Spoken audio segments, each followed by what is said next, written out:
नमस्ते प्रणाम। हम गायक काकू बलमु आज बहुत ही प्यारा गीत गावे वाला बनी गोलू भाई के ऊपर। ऊ गाना चढ़ी इरशाद बेदर्दी के चैनल पे, तो आप लोग सुनिए और ढेर सारा प्यार आशीर्वाद दीजिएगा।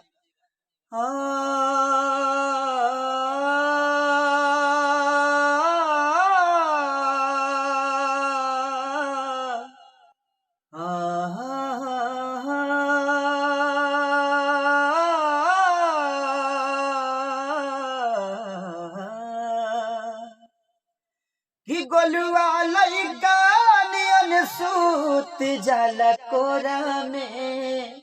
ए अम्मा जी आपन दर्द के करत से कहीं तारा से ए गोलू बाबू रे बड़ी गजन में डाल देले बा कि गोलुआ लइका नियन सूत जाता कोरा में दिया के जोरा में ना।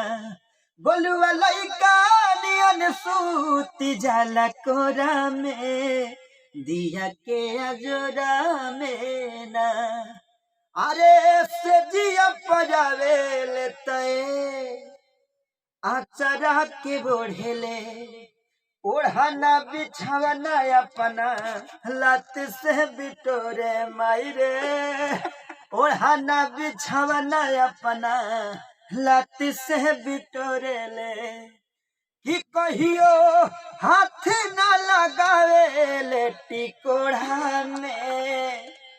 कि कहियो हाथ न लगावे ले टिकोड़ा में दिया के जोरा में ना। सैया लइका नियन सूत जाला कोरा में